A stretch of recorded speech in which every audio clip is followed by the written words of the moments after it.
Welcome, everybody, to the Pluggrose Show, man. Thank you for everybody coming in tonight, man. I got a big show tonight, man. I'm so thankful, man. I'm happy. I'm excited, man. I got my man MEECHIE Hall in the building tonight. I got my man Van in the building tonight, man. We gonna call me and we gonna get up with these guys, man. They gonna come through, man. And we gonna see what they got going on, man. It's about time, you know.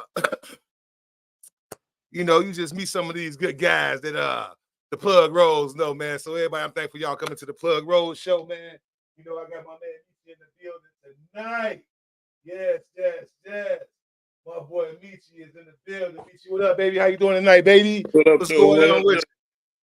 Chilling, man. Letting this gas settle in from this Chinese food tonight. Yeah, I know how it is, man. That Chinese food do you bad, baby. You know how that do you, right? Do you good and do you bad at the same time. That's that good old diarrhea, baby. Yes, sir. What's going on, MEECHIE, man? A lot of people don't know you. I mean, a lot of people do know you, man. You've been around a long time, man. I know you're from a long time, from like jokes and notes and everything, man. So just tell the people, get a little background, man. Who MEECHIE Hall is, man. How you been doing, man? What's up, baby? Hey, MEECHIE Hall, comedian from Chicago. I produce shows. I create a lot of comedy content. Travel tour the world doing comedy for the last since 2000, I guess, like that. I literally started December 1999. Wow. You've been doing, man. That's great. That's congratulations to that, though, man. So that's a long time to be in the industry. So what really got you into comedy? Because a lot of people, it's a thin line between being funny and being a comedian, man. So where did you find that inspiration to be a comedian? I actually got invited to. I really started comedy off heartbreak, to be honest. I broke up with a girlfriend who was a whore. And I was going through a little bit of depression at the time. It was just called going through a breakup. But I was so sad. A friend from my grammar school called me to do the Jenny Jones show. I used to be I used to be not, but now I'm hot. So I go on the show, and she was still not to me. So I gave her 1,000 roasts, roasted the crowd, roasted Jenny Jones. And they was like, man, I came back, did 2 or 3 episodes. And Damon Williams, the guy from Chicago, came to my job. Well, he just was at my job, worked at the mall. And he said, hey, man, I don't know what you're doing with your life, but you are a comedian. You are hilarious. And he invited me to do Riddles Comedy Club. And I went down to do Riddles Comedy Club. My first night out, me telling people I was going to do comedy, it made sense to everybody around me. And like 4 or 5 tables came deep. So I had a real packed crowd of people that came to watch me. My first time doing comedy, and when I touched the mic, I just knew it was what I was supposed to do. So that's what started. Never thought about it before. Didn't dream about it. Didn't plan on it. It just happened. It just happened. It just happened. Heartbreak did this to you. Oh, wow. Heartbreak, man. Yeah, for me, when I go through heartbreak, I try to improve. So I was like, next time you see me, I'm gonna have muscles. I'm gonna be a comedian. I'm gonna be tall. Watch. I hear it that That's time. what's up, man.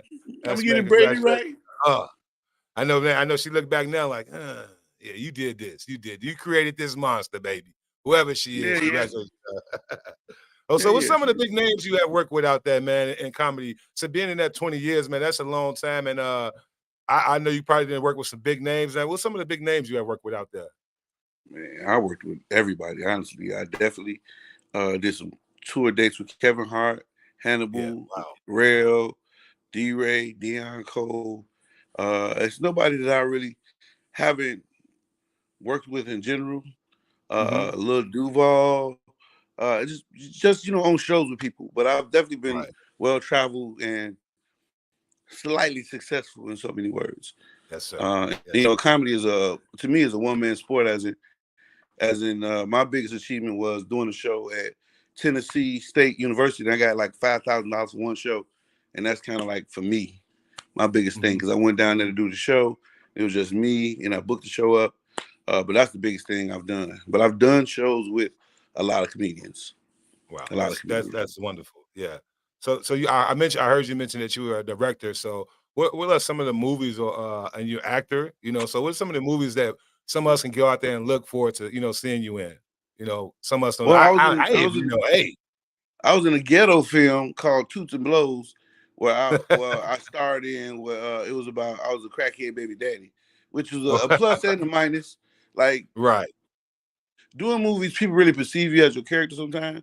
So in Chicago, I was perceived as a little bit of junkie-ish because I did such a good role in that character.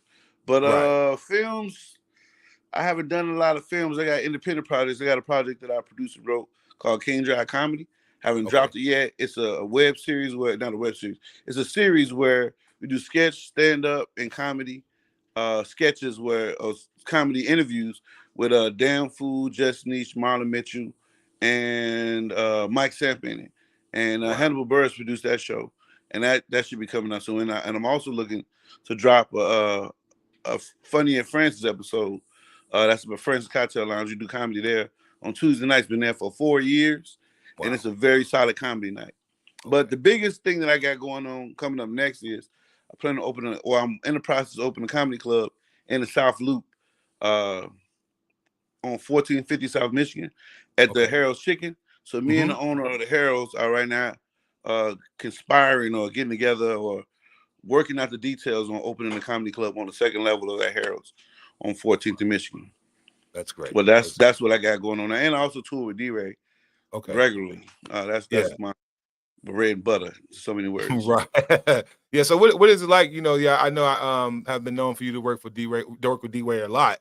What is it like? You know, because a lot of us, you know, that's our Chicago comedy. You know, you guys, what is it like working with him? It's like working with family. Like I started my career after Riddles Comedy Club. He managed Riddles Comedy Club. At the time, D-Ray was an anomaly in comedy because he's one of the first promoter, managers, producers of comedy. Most comics wait for a promoter to ask to book them, but D-Ray is one of the people that produces his own shows and create his own shows and create his own income. And when I started working at Riddles, when he first saw me my second week of doing comedy, he said, "Hey, I want you to work with me forever." And that's what it's been. So working and touring with him is one of the most natural working environments I've ever been in. I think he don't get enough credit for being as smart or as much of a pioneer in his business as he is. A lot of comics wait to make money. He's a comic that actually pays comedians. Like the New Year's thing he does in Chicago over 10 years plus. He pays comics. He writing checks. He's sending out, you know, I'm booking this comic, booking that comic. But not only here, but around the country, he's been doing that since I've known him. The 23 years I've been doing comedy, I've known him to be a guy that puts money in people's pockets. Him and Damon Williams too. A lot of credit for Damon too for doing that. But a lot of comics aren't that anymore.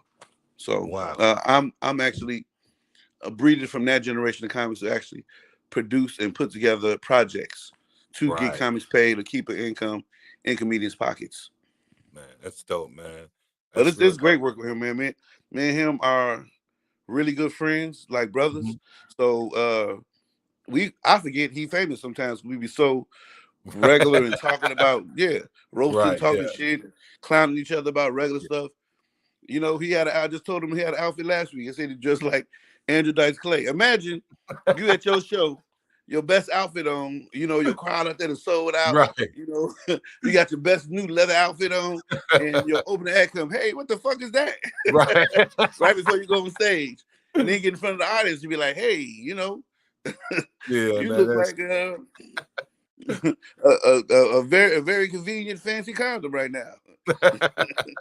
all that rub on. Man, that's crazy. So you know, like, what about you know, it's a lot of people that's you say comedy is coming real big in the city right now. What would you say for somebody like you've been in the game 20 years? What would you say somebody that's trying to get in the game? Like, what would you tell them? How would you, you know, sustain? What would you tell them to sustain them to keep going? Because that's a hard field to be in, man. I mean, it's like I said, it's a difference between being funny and being a comedian. So how would you encourage somebody, you know what I'm saying, inspire them, like, you know, to keep going? I'll probably tell them to quit. For real. It's like your girlfriend breaking up with you. If you don't love her, you're going to be gone. But if you love her, what you going to do? Coming right back. I don't care what you say, baby. I ain't going nowhere. So, you know, it sounds harsh, but everything about this industry going to tell you to stop. Your finances, the people around you, your family. So if my words are telling you to quit, make you quit, then you wasn't bid for it.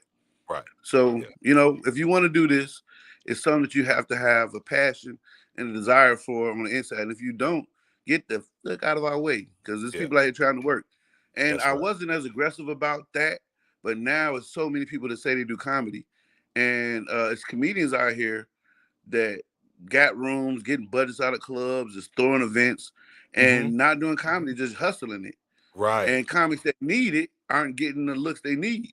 So for me, if you're not serious, if you're not doing this and your life ain't in it, then get the fuck out the way, please. Because there's people out here that's for real. You know, we don't need y'all going to these clubs online, showing them your Instagram followers, saying you funny, and wasting people's time and money. And then when somebody comes through to work, you done burnt them out because they think they was working with a comic and they work with somebody who's not even a comic, who don't even get on stage, but at their place, you know? A lot of venues go through that where they contract with somebody and they paying them, you know, a contract of $500. I know a guy who's getting $1,500 from a club and couldn't do but 10 minutes of comedy. And that sounds like, oh yeah, don't hate on that man getting his money. But when you book a show and you paying yourself $1,000 and you're paying the comics, that's real comics, $50, $75, and you going off the whole night being a comedy night and you're not even doing comedy, yeah, you hustling, you stealing from comedians to me. So I have no sympathy for fake comics, none at all. If you're doing it, you're doing it. If you're not, you're not. Get the fuck out the way.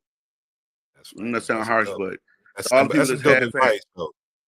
Yeah, how people that's half-assing anything, you know, like you doing podcasts, man. You had to, your whole day had to go around this. You had to get yourself together. You can't have a drink, can't be smoking, you know what I'm saying? Can't be arguing with nobody. You got to work. So now you trying to fight in this podcast stuff to get your lane in. And I, you know, whoever come through with, they get a contract and they don't even do the episodes. And you're like, man, I could have got that contract because I'm serious. So, you know, it's a real business out here. People living their real life out here. Yeah, you're right. So again, you know, I know you like coming from the South Side. You coming from a strong area, you know, that was tough. Like, and today's violence, you know, in the hood right now. Like, what do you think some of the things that we can do, you know, as black men, you know, to change the narrative or to help these young brothers? What do you think we not why we not connecting with this generation that things are just so bad right now? I think we have to save people who want to be saved. Same advice from comedy, you know. For me, I've learned to get the fuck away from people that ain't on point.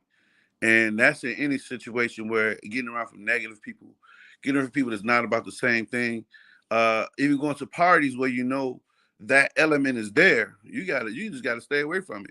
There's a point in time where I was doing comedy and I had all these friends around and they was all top shelf dope boys, in so many words. And I had to literally have a grown man conversation with them like, hey, this life is not on track with the same path that I'm taking, so I can't hang out with y'all. And, you know, some of them made it, but out of 10 of them, 9 of them didn't. And I could have been in that 9, you know what I'm saying? We're not talking shooting and all. It's all kind of different ways streets can take you. You can wind up, that's when pills first came out. You can wind up a pill head. People don't talk about that much. People are pill heads. Life, they never, that took their whole life up off pills.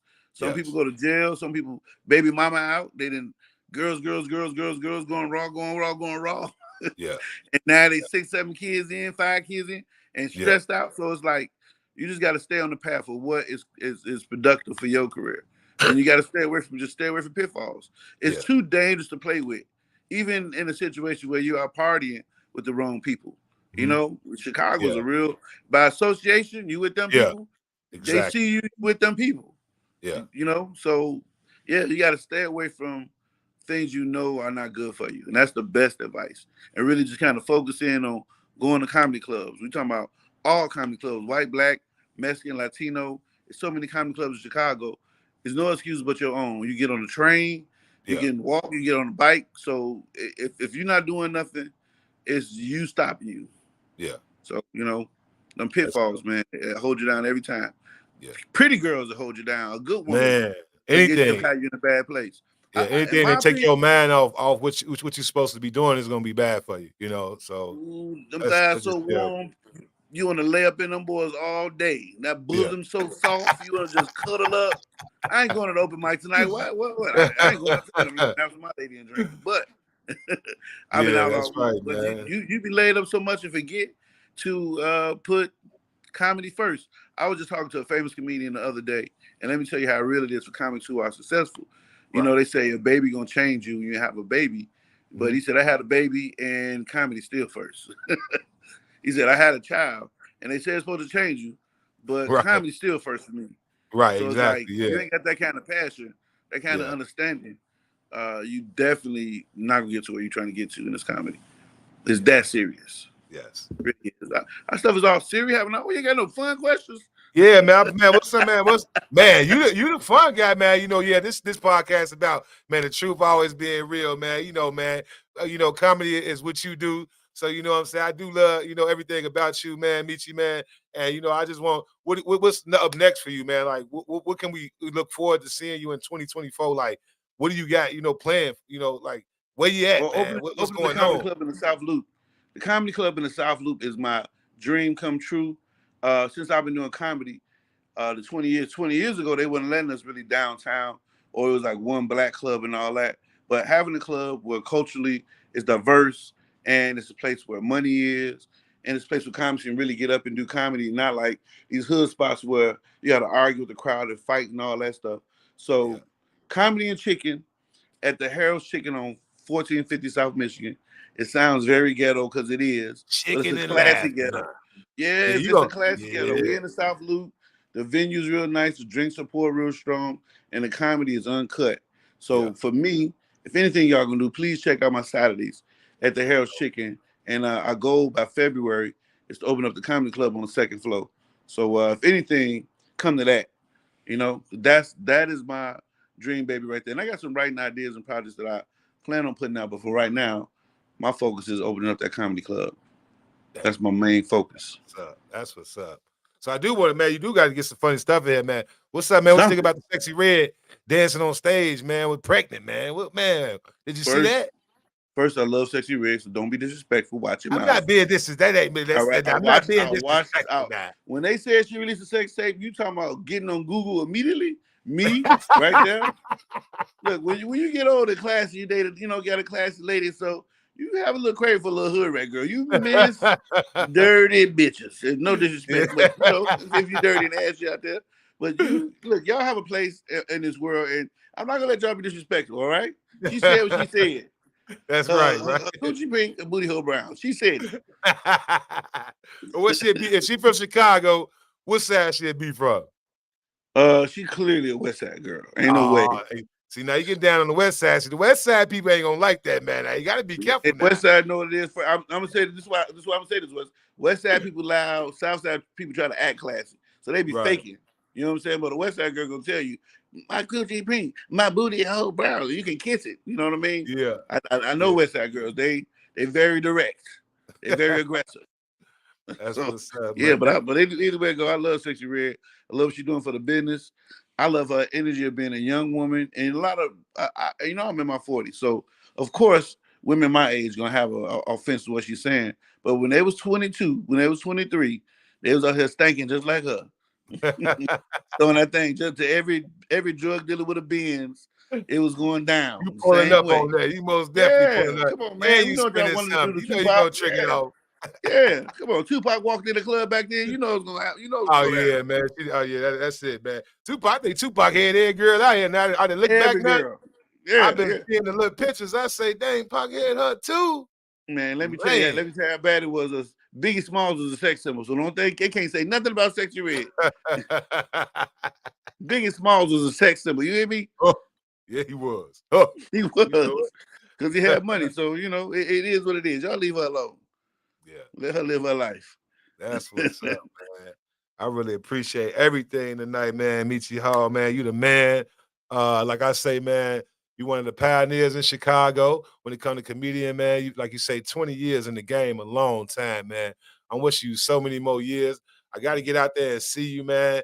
You know what I'm saying? And I just want to thank everybody out there for tuning in. My boy Meechie, man. You got any last words for anybody out here, Meechie? You know what I'm saying? We'll really love it for you. You got anything funny? You got anything last to say about my Pluggrose Show? Get me right now. IG.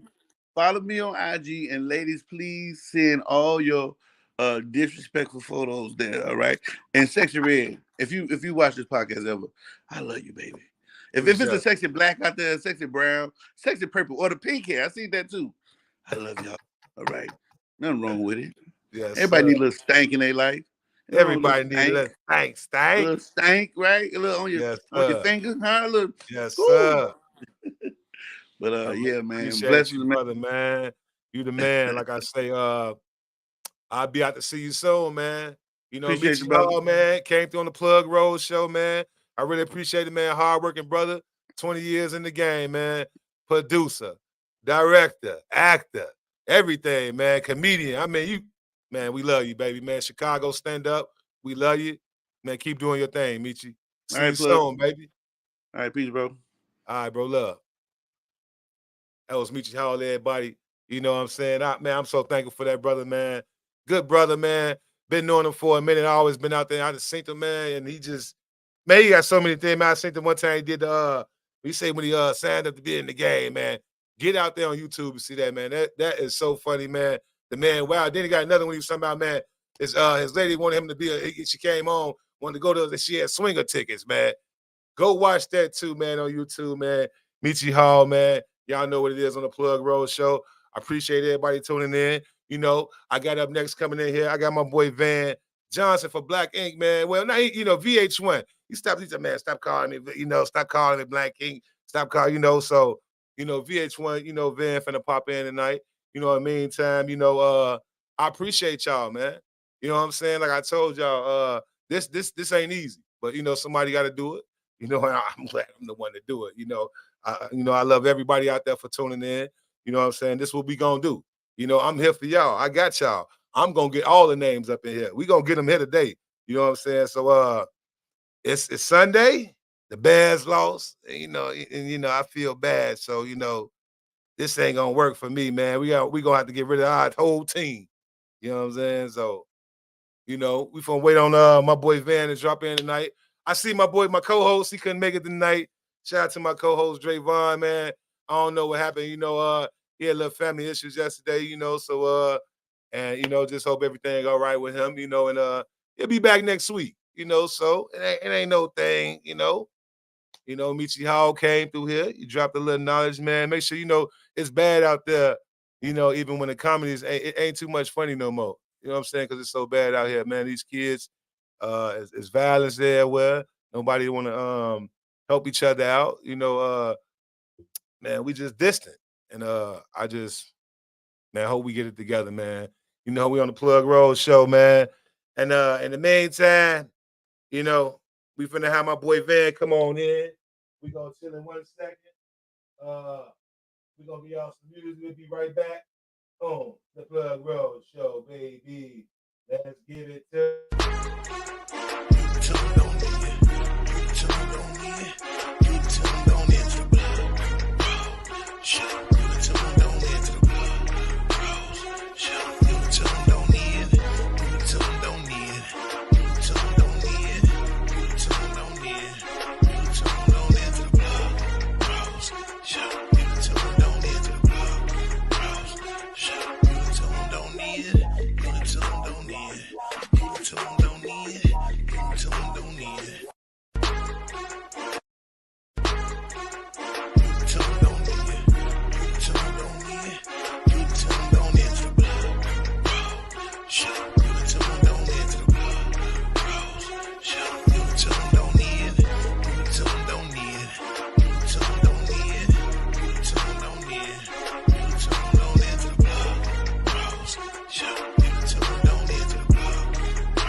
till them don't end.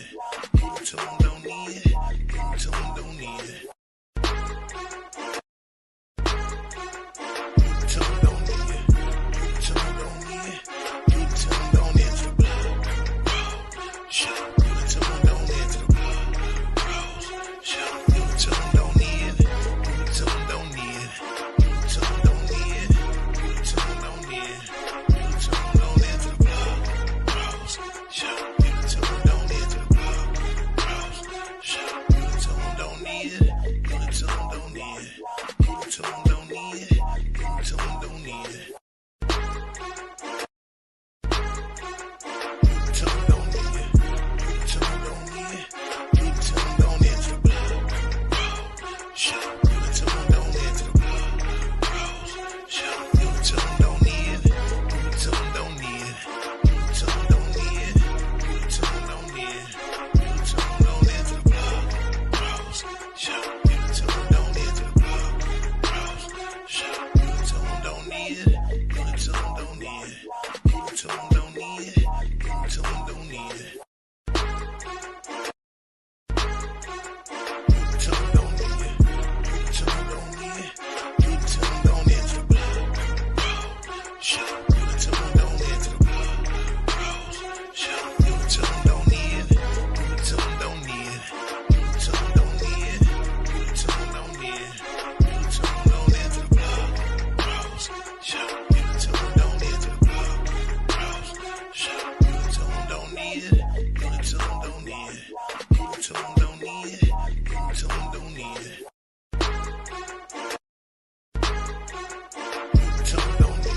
Till them don't end. Till them don't end. Give it till them don't end to the blood. Shut up. Give it till them don't end to the blood. Shut up. Give it till them don't end. Give it till them don't end. Give it till them don't end. Give it till them don't end. Give it till them don't end to the blood. Shut up. Give it till them don't end to the blood. Shut up. Give it till them don't end. Give it till them don't end. Give it till them don't end. Give it till them don't end. Yeah, you know, I'm back at the Pluggrose Show. Y'all know what it is, man. Waiting on my boy Van to slide through. You know, look, I think you got a little technical difficulties going on, man. So, I don't know right now, but up until then, I just want to thank everybody, for coming out. You know what I'm saying? He say, man, next time, or something, we're gonna do what we gotta do. I'm gonna get on him about that though. You know what I'm saying? Yeah, we was all waiting on him, and it's all good though. I really appreciate MEECHIE coming out tonight on the Pluggrose Show, man. Y'all know what it is, man. It's your boy P Rose, man. It's what I do, man. I love y'all, man. I hope y'all have a good night, man. Till next time. Peace.